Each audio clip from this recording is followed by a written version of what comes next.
Olá galera do VideoQuest, de novo, VideoQuest número 20, Cavaleiro Zodíaco, um olá especial para o Kitsune. Nessa questão eu estou com você, Kitsune, Azrael, você foi mais um fã do que um crítico nessa questão, pelo menos essa é a minha opinião.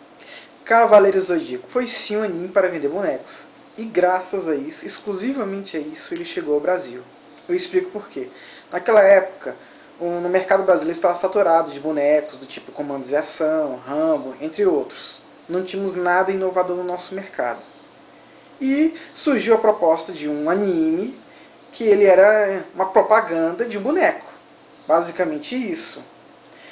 Porque as emissoras não tinham o menor motivo para trazer Cavaleiro do Zodíaco. Afinal, para que se arriscar em um produto japonês, de um estilo de desenho totalmente desconhecido para o brasileiro, sendo que estávamos habituados com o desenho americano? Não tinham para que arriscar trazer ele para cá.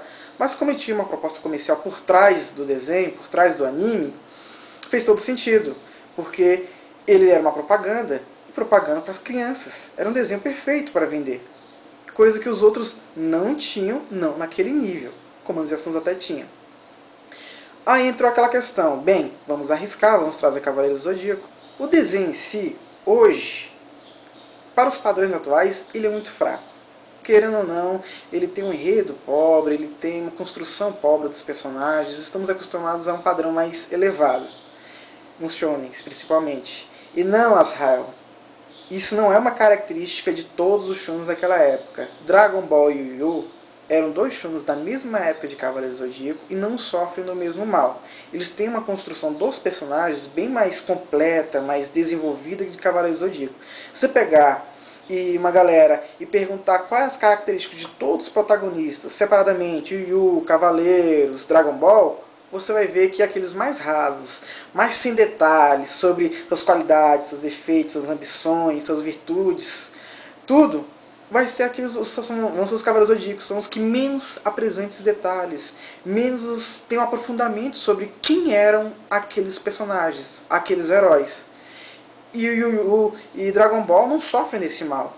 É uma diferenciação entre eles. Isso é uma falha de Cavaleiros do Zodíaco. Cavaleiros de Bronze contra Cavaleiros de Ouro.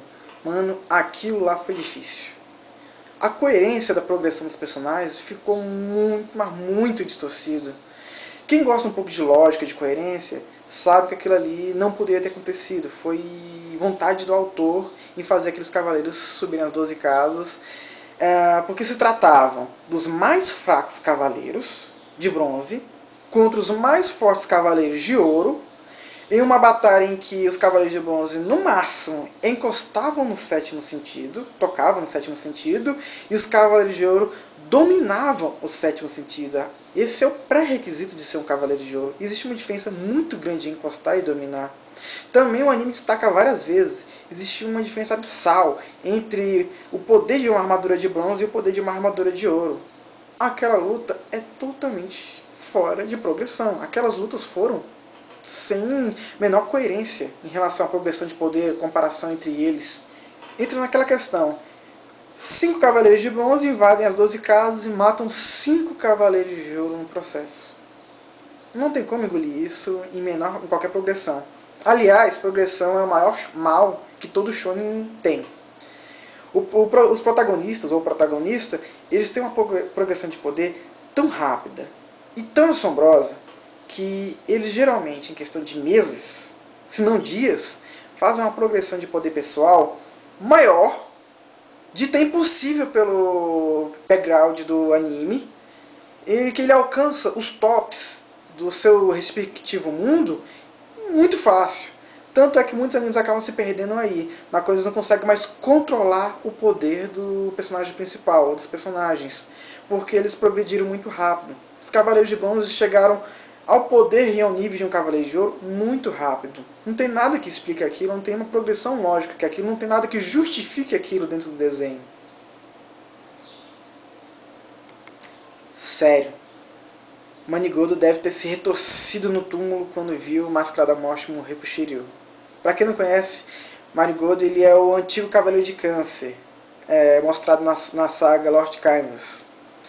Ele morreu lutando contra um deus e viu o seu sucessor morrer para um Cavaleiro de Bronze. Aquilo foi triste. Na parte sobre o Hypermito, tenho que concordar um pouco com Azrael e um pouco com Kitsune. Sim, o Hypermito ele explicou o mundo, ele deu coerência ao mundo em todas as suas lacunas, se assim dizer, ou pelo menos parte delas. Fez a saga de Hades ter sentido em você querer assistir a saga de Hades. Ele dá uma estrutura completa para Lord Caivas, que para mim é o melhor da série Cavaleiro do Zodíaco. Mas também tem que concordar com o Kitsune no que tange que não. Hypermito não pode entrar na avaliação de Cavaleiro do Zodíaco, pelo menos não naquela primeira parte, no arco principal. Por quê?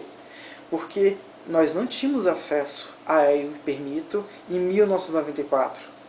Na nossa experiência de assistir Cavaleiros do Zodíaco na TV aberta, não tínhamos acesso àquelas informações e nunca tivemos. Em 2 episódios, poderia ter explicado tudo que estava no Hypermito, mas isso nunca aconteceu.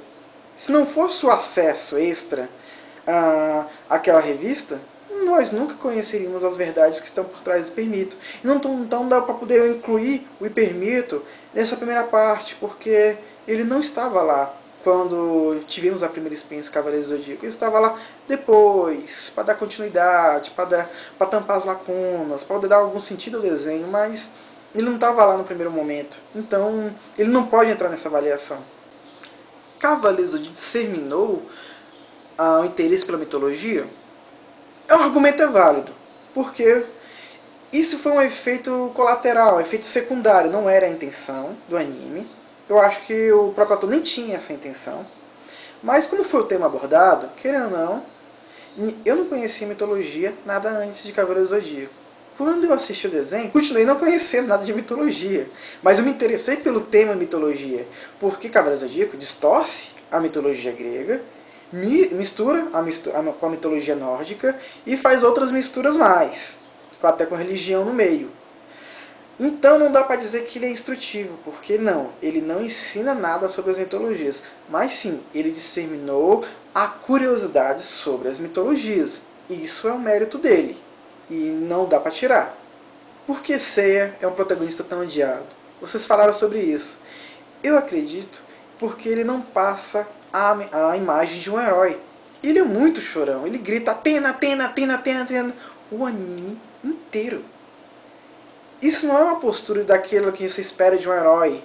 Aquela coisa de passar confiança, de passar que, cara, a coisa é difícil, relaxa, dou conta, dou um jeito. Você não passa isso, ele passa mais o papel de um garoto chorão que vai correr pra Deus a qualquer momento que estiver apanhando. Por que Shiryu acaba se tornando um personagem ainda mais atrativo? Porque ao menos ele tem um perfil um pouco mais macho de ser, pelo menos ele não fica chorando a cada luta que ele vai ter, apesar que todos os outros colegas de Seiya, ele luta Seiya, Seiya, Seiya, Seiya, com quase todas as lutas também, mas isso é característica do anime, então ele acaba se tornando assim, muito distante daquilo que esperávamos do herói, o fodão entre os Cavaleiros de Bronze. Esse é o problema do Seiya. Para finalizar, concordo com o Kitsune, Cavaleiros do Zodíaco é um anime dispensável hoje. Ele não tem mais nada para mostrar, nada para poder entreter, ele é enjoativo, ele é cansativo, mas ele deixou um sucessor à altura, que para mim é Lord Caivas. É um anime bem mais estruturado, mostra de fato como deveriam ser os Cavaleiros de Ouro. Ele foi tudo aquilo que Cavaleiros do Zodíaco não foi. Tem uma estrutura militar organizada, tem um enredo organizado, tem tudo um porquê para tudo que acontece no anime e mostra o quanto patético foram os Cavaleiros de Ouro da atual geração se comparados com aquela geração. E é um anime muito bem feito. Então, sinceramente, Lord Caivas vale a pena assistir. Cavaleiros do Zodíaco tradicional? Não. É isso aí, galera do Videocast. Valeu, obrigado e estamos aí.